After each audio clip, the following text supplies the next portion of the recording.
नमस्कार, आप देख रहे हैं IBC 24। मैं हूं आप सभी के साथ रचना नितेश और रात 10 बजे के इस बुलेटिन में आप सभी का बहुत बहुत स्वागत है। रुक करेंगे खबरों का। छत्तीसगढ़ में धान खरीदी को लेकर बीजेपी और कांग्रेस में रार छिड़ी हुई है। मुख्यमंत्री भूपेश बघेल ने पूर्व मुख्यमंत्री डॉक्टर रमन सिंह और भाजपा नेताओं पर हमला बोलते हुए कहा है कि राजीव गांधी किसान न्याय योजना को केंद्र सरकार बोनस का रूप मानती है, तो इस स्थिति में छत्तीसगढ़ भाजपा नेताओं को ये बोनस नहीं लेना चाहिए।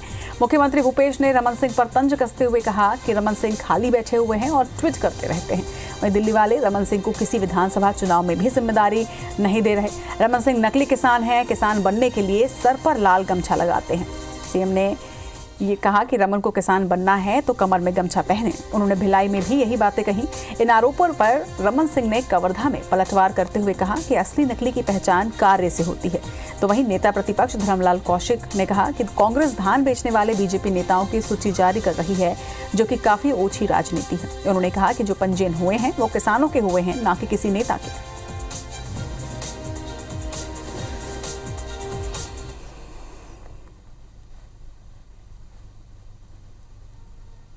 किसान तो एक ही गमछा लेके चलता है, लेकिन रमन सिंह जी सिर पे भी बांधे हैं, गले में लगाए हैं, तो उनको बताना पड़ रहा है कि मैं किसान हूँ।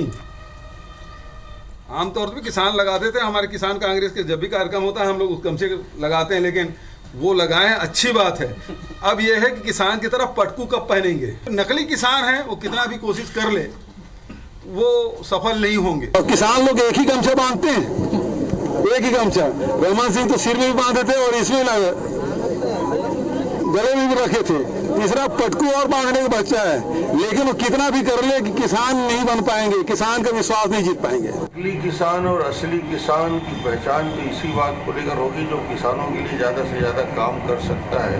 भूपेश यदि समझता है कि गेड़ी चढ़ने से और घोड़ा चलाने से कोई छत्तीसगढ़िया या असली किसान हो सकता है, किसान के लिए जिसके दिल में दर्द हो, पीड़ा हो, वही असली किसान होता है। और किसानी को अपने बचपन से देखा है, जितना भूपेश ने नहीं देखा हो उससे ज़्यादा। कांग्रेस की सरकार को ये नसीहत किसी को देने की आवश्यकता नहीं है कि छत्तीसगढ़ के किसान कमर में पटकू बांधेंगे कि सिर में पटकू बांधेंगे।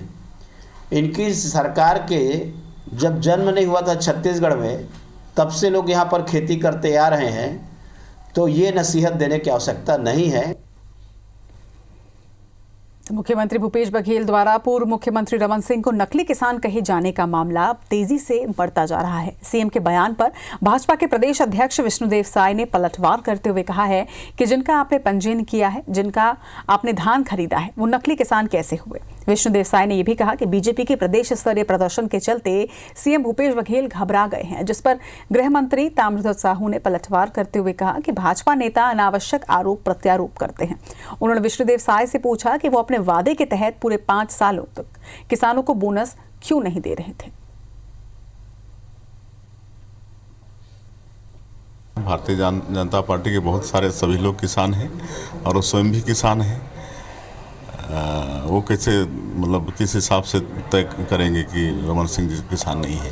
राजीव गांधी न्याय योजना का विरोध हम लोग नहीं कर रहे हैं, लेकिन जो 600 रुपया क्विंटल अंतर की जो राशि है उसको 4 किस्तों में जो दे रहे हैं उस चीज़ का विरोध है। अनावश्यक तौर पर बात करते हैं कि एक साथ राशि मिले या 4 किस्त मिले राशि, ये एक मुश्त की बात अगर करते हैं तो डॉक्टर रमन सिंह से उनको प्रश्न करना चाहिए। 15 साल के कामकाज का बोनस देने की हर साल बात करते हैं और शुरू में दिए चुनाव में और आखिरी में दिए, बाकी बोनस नहीं। उनका एक मुश्त राशि मांग दे पहले। छत्तीसगढ़ में धान खरीदी के आंकड़ों को लेकर भाजपा और कांग्रेस आमने सामने हैं। सरकार का दावा है कि धान खरीदी की अंतिम तारीख 31 जनवरी से पहले तक 90 लाख मीट्रिक टन धान खरीदी का लक्ष्य हासिल कर लिया जाएगा। खाद्य मंत्री अमरजीत भगत ने कहा कि अब तक 19,50,000 किसानों से 46,50,000 मीट्रिक टन से ज्यादा धान की खरीदी हो चुकी है। उन्होंने कहा कि केंद्र सरकार के असहयोग के बावजूद हमने अपने लक्ष्य के करीब धान खरीदी कर ली है। उन्होंने ये भी कहा कि बारदाना जैसे अनेक समस्याओं का हमें सामना करना पड़ा, लेकिन हमारी सरकार ने किसानों से उनका धान खरीदा है। भाजपा प्रदेश अध्यक्ष विष्णुदेव साय के बयान पर पलटवार करते हुए उन्होंने कहा कि विष्णुदेव साय सीधे, सरल और हमारे मित्र हैं। उनको किसी ने धान खरीदी पर बोलने के लिए गलत आंकड़े दे दिए होंगे। उन्हें सही जानकारी चाहिए तो विभागीय जानकारी और मार्कफेड से ले सकते हैं। विष्णुदेव साय जी हमारे मित्र हैं और बहुत सीधे साधे आदमी हैं। उनको किसी ने लिख करके चुटका दे दिया होगा तो उसको प्रेस के सामने बोल दिया होगा, लेकिन सही में उनको ये सब जानकारी रहता नहीं है। अगर आंकड़े लेने हैं तो हमारे चीफ सेक्रेटरी से ले ले, हमारे फूड सेक्रेटरी से ले ले, मार्केट से ले ले, उनको आंकड़ा मिल जाएगा। कांग्रेस लगातार फर्जी आंकड़े जारी कर रही है। उसे आंकड़े जारी करने का इतना ही शौक है तो हम उन लोगों से पूछते हैं कि ये जो किसान आत्महत्या किए हैं इनके गलत नीति के कारण उनके लिए आज तक इस सरकार ने क्या किया है। मुख्यमंत्री भूपेश बघेल आज दुर्ग जिले के ग्राम चेटवा में आयोजित छत्तीसगढ़ मनवा कुर्मी क्षत्रिय समाज दुर्गराज के 75वें वार्षिक अधिवेशन में शामिल हुए। इस मौके पर उच्च शिक्षा मंत्री उमेश पटेल भी मौजूद रहे। मौके पर सीएम ने समाज के पुरखों और कुर्मी समाज को आगे बढ़ाने के लिए जीवन समर्पित करने वाले वरिष्ठ समाज सेवियों को भी याद किया। सीएम ने कहा कि समाज के युवा शिक्षा, राजनीति, सहकारिता, प्रबंधन सभी क्षेत्र में आगे बढ़ रहे हैं। इसके साथ ही सीएम ने छत्तीसगढ़ सरकार की उपलब्धियां गिनाते हुए कहा कि छत्तीसगढ़ सरकार वादे के तहत 2500 रुपये समर्थन मूल्य किसानों को दे रही है। इसके अलावा सरकार राजीव गांधी न्याय योजना के तहत 10,000 रुपये प्रति एकड़ भी दे रही है। वहीं उच्च शिक्षा मंत्री उमेश पटेल ने केंद्र सरकार पर राज्य सरकार के साथ असहयोग का भी आरोप लगाया। समाज के उत्थान, समाज के बच्चों के पढ़ाई लिखाई, रोजगार और समाज सुधार के दिशा में बात होती है और हमारे पुरखों ने जो काम किया है उसके कारण से आज समाज की उन्नति और विकास हो पाया है। इसे और आगे बढ़ाने की आवश्यकता है और सभी समाज की बात है, ये कोई एक ही जाति की बात है। और छत्तीसगढ़ में सभी जाति के लोग इस प्रकार से सम्मेलन करते हैं और आगे बढ़ने का रणनीति बनाते हैं। मुख्यमंत्री भूपेश बघेल ने सारंगढ़ के ग्राम नंदेली में आयोजित अखिल भारतीय रामनामी भजन मेले का उद्घाटन किया। इस दौरान सीएम ने सारंगढ़ कोसीर को उप तहसील बनाने की घोषणा की और साथ ही सारंगढ़ में 50 बिस्तर का अस्पताल और एक स्टॉप डैम की भी घोषणा की। वहीं मुख्यमंत्री ने छत्तीसगढ़ को पर्यटन के रूप में विकसित करने के लिए 135 करोड़ का प्रावधान रखा है और छत्तीसगढ़ में भगवान राम ने जहाँ जहाँ अपना वनवास बिताया है उस स्थान को राम वनगमन पाठ में नाम कर विकसित करने की बात भी कही। मुख्यमंत्री ने रामनामी भजन मेला पर भी अपने वक्तव्य रखे और राम के निराकार रूप की चर्चा की।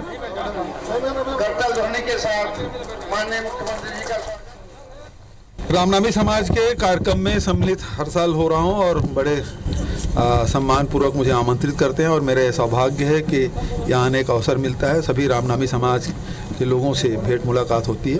हम लोग बहुत दिन से मनाते हैं, अब 112 हो गया हमारे बड़े भजन के शुरू 1911। इधर इंदौर के देपालपुर में आयोजित किसान रैली में प्रदेश के पूर्व सीएम कमलनाथ ने कहा कि मुझे बदहाल एमपी मिला था, मेरे सामने कई चुनौतियां थीं, हमने एक एक कर उन्हें हल करने का प्रयास किया, किसानों का कर्ज माफ किया, बिजली बिल हाफ किया, वहीं युवाओं को रोजगार देने की कोशिश की। मैंने कौन सा पाप किया? मैं सौदे की राजनीति नहीं करता हूँ। कृषि कानून को लेकर उन्होंने कहा कि जब किसान ही नहीं चाह रहे हैं तो सरकार जबरन ये कानून क्यों थोपना चाह रही है। उन्होंने आरोप लगाया कि किसी भी उद्योगपति को एमपी पर भरोसा नहीं है। शिवराज जब तक घोषणा नहीं करते उनका खाना नहीं पचता। उन्होंने 15 साल के कार्यकाल में 15,000 घोषणाएं की। संबोधन से पूर्व कमलनाथ हेलीपैड से ट्रैक्टर पर सवार होकर सभा स्थल तक पहुंचे, जहां पर पूर्व विधायक अंतर सिंह दरबार ने आलू की माला पहनाकर उनका स्वागत किया। वहीं पूर्व मंत्री सज्जन सिंह मोदी पर निशाना साधते हुए उन्होंने कहा कि अगर गुलामी करनी है तो किसान की गुलामी करो। मेरा क्या कौन सा पाप किया? मैंने बिजली का भाव आधा किया, 100 रुपए से यूनिट, कौन सा पाप मैंने किया? और सौदेबाजी हुई, मैं मुख्यमंत्री था, मैं भी सौदेबाजी कर सकता था। मैंने कहा था जय सरकार, मैं सौदा नहीं करने वाला, सौदे की राजनीति मैं नहीं करूंगा। मैं रक्षा कर रहा था मध्य प्रदेश के सम्मान की। किसान विरोधी तो है पर एक गुलाम है भाई। किसका गुलाम है? अडानी और अंबानी का गुलाम है। अरे नरेंद्र मोदी साहब, गुलामी करना है तो इस देश के किसानों की गुलामी करते तो भला होता इस देश का। जबलपुर दौरे पर पहुंचे दिग्गी ने सीएम शिवराज सिंह चौहान पर निशाना साधते हुए कहा कि उन्हें कानून का ज्ञान नहीं है, लिहाजा उन्हें पद पर बने रहने का भी कोई हक नहीं है। यही नहीं, दिग्विजय सिंह ने प्रदेश सरकार पर कांग्रेसियों से चुन चुन कर बदला लेने का भी आरोप लगाया।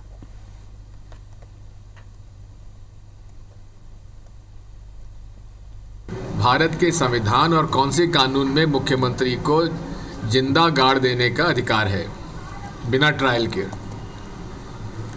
ये गैर कानूनी बात करते हैं शिवराज सिंह जी। उनको कानून का ज्ञान नहीं है, मुख्यमंत्री रहने के लायक नहीं है वो।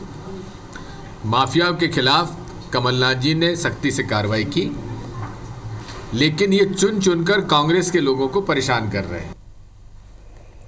बेटियों को अब ना डरने की जरूरत है और ना ही सहने की। अब बदमाशों और मंचलों को मध्य प्रदेश में ऐसी सजा देंगे कि जमाना याद रखेगा। ऐसे लोगों को सिर्फ जेल नहीं भेजा जाएगा, उनका मकान, जमीन और दुकान सब धूल में मिला दिया जाएगा। ये बातें भोपाल के मिंटो हॉल में राष्ट्रीय बालिका दिवस पर सीएम शिवराज सिंह चौहान ने कही। इस मौके पर उन्होंने बच्चियों के अधिकारों और जागरूकता के लिए पंख अभियान की शुरुआत की है। उन्होंने कहा कि बेटियां, हम आपके लिए एक नया दौर लेकर आएंगे। ऐसे लोगों के खिलाफ खुलकर सामने आए, पुलिस में शिकायत करें, किसी को भी नहीं छोड़ा जाएगा। हमारी बेटियां हमारी शान हैं। उन्हें परेशान करने या छेड़छाड़ करने वाले ये समझ लें कि मामा उन्हें मिटा देगा।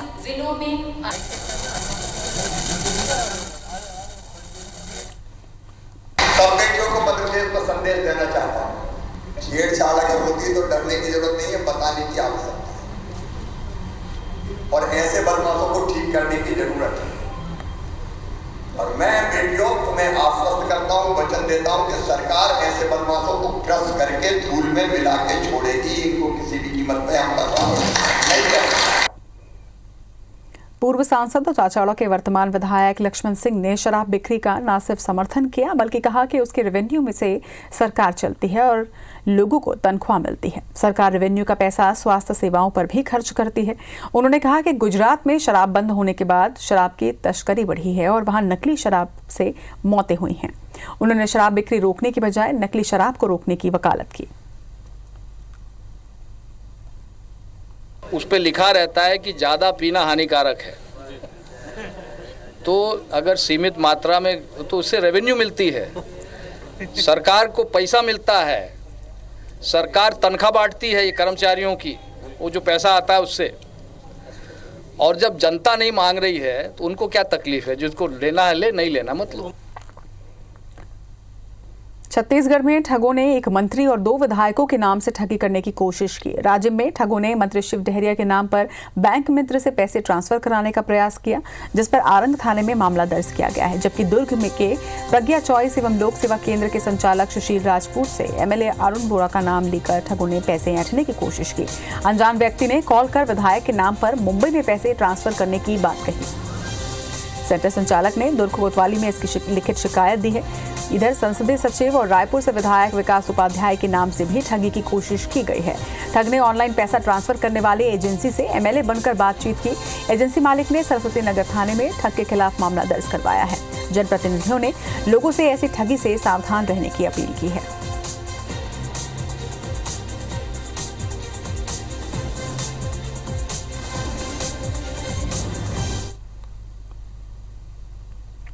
सबको पूरी तरीके से सतर्क रहना चाहिए। अगर इस तरह की वारदात सामने आती तो तत्काल पुलिस से संपर्क करना चाहिए।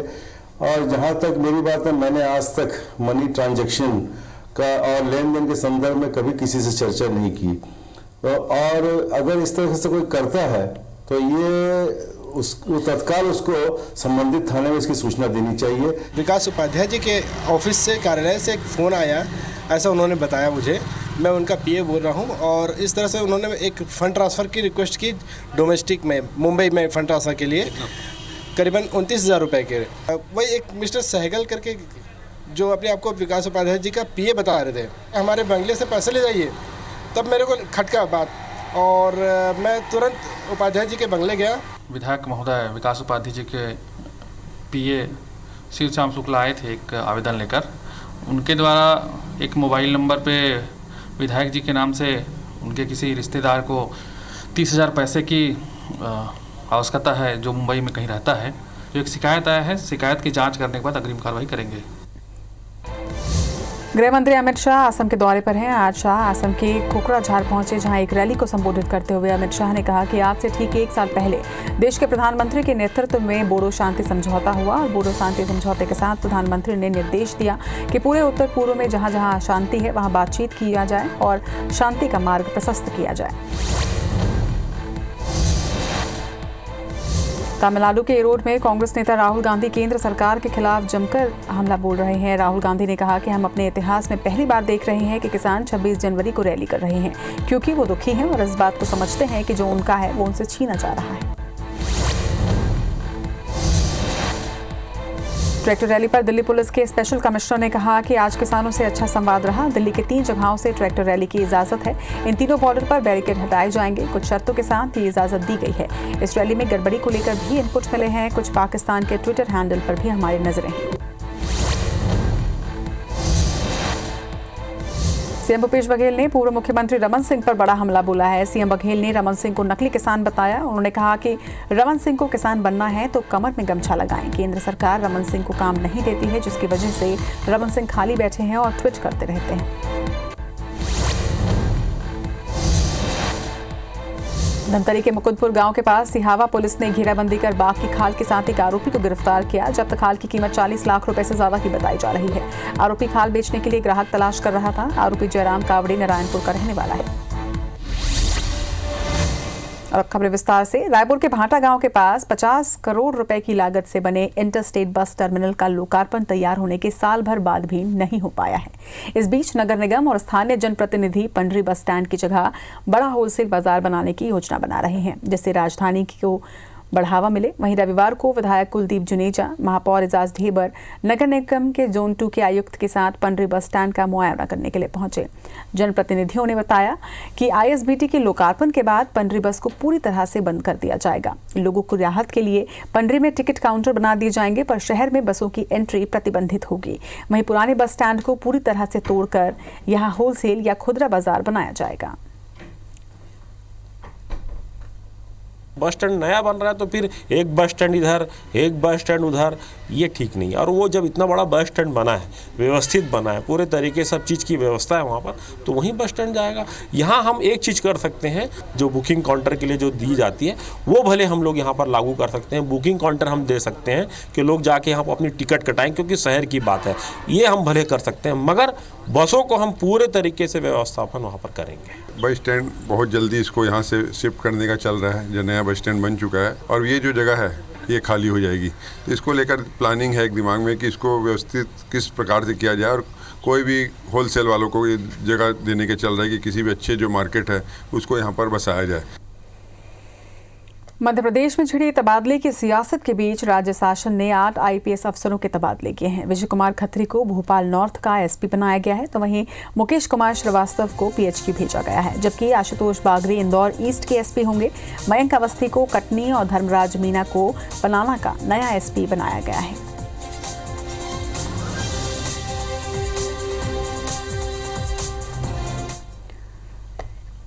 इंदौर तुकोगंज पुलिस ने पंजाब बैंक के ब्रांच मैनेजर को नाबालिग लड़की का दुष्कर्म कर उसका वीडियो बनाने और ब्लैकमेलिंग के आरोप में गिरफ्तार किया है। दरअसल नाबालिग की शिकायत पर मोहाली पंजाब बैंक के ब्रांच मैनेजर परविंदर जामवाल को पुलिस ने इंदौर बुलाकर गिरफ्तार किया। 53 वर्षीय परविंदर जामवाल जब पंजाब नेशनल बैंक इंदौर का ब्रांच मैनेजर था, तब पीड़िता की सहेली की मां मैनेजर के घर में काम करती थी, जहां उसे पीड़िता की फोटो हाथ लग गई। इस दौरान मैनेजर ने उस सहेली की मदद से पीड़िता से संपर्क किया और इसके आधार पर उसने पीड़िता से मिलने और साथ घूमने के लिए बनाया। जब पीड़िता मैनेजर के साथ घूमने को तैयार हो गई, तो उसके बाद पीड़िता को होटल में ले जाकर मैनेजर ने उसके साथ दुष्कर्म किया, उसका वीडियो बनाया और धमकी भी देने लगा। पीड़िता ने जब ये बात अपनी मां से बताई, तब पुलिस में शिकायत करने पर मैनेजर को गिरफ्तार किया गया है। इसके साथ ही पुलिस ने नाबालिग पीड़िता की सहेली को भी गिरफ्तार कर उसे जेल भेज दिया है।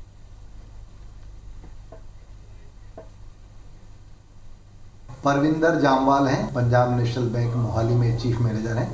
पूर्व में ये यहाँ पर मैनेजर के रूप में कार्यरत थे, भंवर कुआं में रहते थे। इनके घर पर जो काम करने वाली एक महिला थी, उसकी बच्ची के मार्फत इनकी पीड़िता से दोस्ती हुई थी और उस बच्ची के मार्फत ही इन्होंने उसके साथ अवैध रूप से कृत्य किया है, जिसकी रिपोर्ट हमारे थाने पर दर्ज हुई थी और उसमें इनको कल गिरफ्तार किया। इंदौर में एमडी ड्रग्स मामले में अंडरवर्ल्ड से जुड़े 2 लोगों को गिरफ्तार किया गया है, जिसमें से एक आरोपी अबू सलीम गैंग का सदस्य रहा है। वहीं एक अन्य आरोपी 1993 में मुंबई में हुए सीरियल बम ब्लास्ट मामले में 5 साल की सजा काट चुका है। इससे पहले इंदौर पुलिस ने 70 किलो एमडी ड्रग्स बरामद की थी, जिसके बाद लगातार कार्रवाई करते हुए पुलिस ने अब 15 लोगों को गिरफ्तार किया है। इन 2 आरोपियों को पुलिस ने नासिक और मुंबई से गिरफ्तार किया है। पकड़े गए आरोपियों का गुलशन कुमार हत्याकांड, मुंबई बम ब्लास्ट और अंडरवर्ल्ड डॉन अबू सलीम की गैंग से कनेक्शन निकला है। एक 70 करोड़ की बड़ी कार्रवाई की गई थी, जो शायद देश की सबसे बड़ी कार्रवाइयों में से एक थी। और अगर हम देखेंगे तो उस कड़ी में 2 बड़ी गिरफ्तारियां पुलिस ने की है महाराष्ट्र से। एक आरोपी की वह मुख्य तौर पर गुलशन कुमार जो मर्डर केस हुआ था उसमें वो आरोपी था। दूसरा गैंग भी जो है मुख्य तौर पर मुंबई बम ब्लास्ट से जुड़ा हुआ है, उससे भी कई महत्वपूर्ण जानकारियां मिली हैं। और पुलिस इस ड्रग्स के बड़े दुष्चक्र, इस बड़े नेटवर्क से जुड़े हुए जो भी लोग हैं वहां तक कार्रवाइयां कर रही है। इसी के साथ इस बुलेटिन में फिलहाल इतना ही। लगातार खबरों के लिए आप देखते रहिए IBC 24। नमस्कार।